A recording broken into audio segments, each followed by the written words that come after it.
இரக்கம் நிறைந்த ஆண்டவராக இயேசு கிறிஸ்துவின் நாமத்துக்கே மகிமை உண்டாவதாக. ஏசாயா 34வது அதிகாரம் 8வது வசனம் இவ்விதமாய் சொல்லுகிறது, அது கர்த்தர் பழி வாங்கும் நாள், சீயோனுடைய வழக்கு நிமித்தம் பதிலளிக்கும் வருஷம்.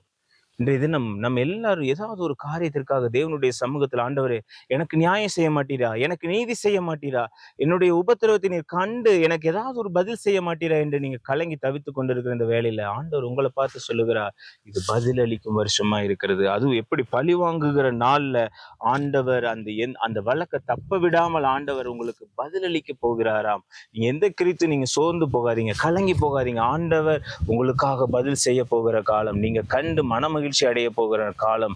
நீங்க எந்த சூழ்நிலையில நீங்க இருந்திருந்தாலும் சரி, எந்த சூழ்நிலையில சிக்கி தவித்திருந்தாலும் சரி, ஆண்டவர் இன்றைக்கு பழி வாங்குகிற நாள்ல ஒருவரையும் தப்ப விடாமல் ஆண்டவர் நீதியாய் நியாயம் செய்ய போகிறார்.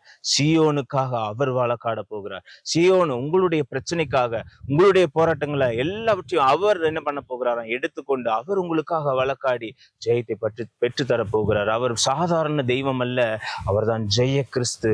ஜெய கிறிஸ்து உங்களுக்கு முன்பாக கடந்து போவார் என்றால் எந்த காரியமும் தோல்வியே முடியாது. எல்லா காரியங்களும் ஜெயம்தான். தைரியமா இருங்க. ஆண்டவர் உங்களுக்காக வழக்காடி எல்லா போராட்டங்களையும் முறியடித்து போட போகிற. கண்களை மூடி ஜெபிக்கலாம். இரக்கம் கிருபையும் நிறைந்த எங்கள் நண்பின் நல்ல ஆண்டவரே, அப்பா நீங்க சீயோனுக்காக, அப்பா தெரிந்து கொள்ளப்பட்டவர்களுக்காக வழக்காடி அவர்களுக்கு நீங்க பதிலளிக்கிற வருஷம் என்று நாங்க பாக்குறோம் சுவாமி. எங்க தேவநாயகத்தில் எங்கள் ஒவ்வொருவருக்காக வழக்காடி கொண்டு இருக்கிறீர்.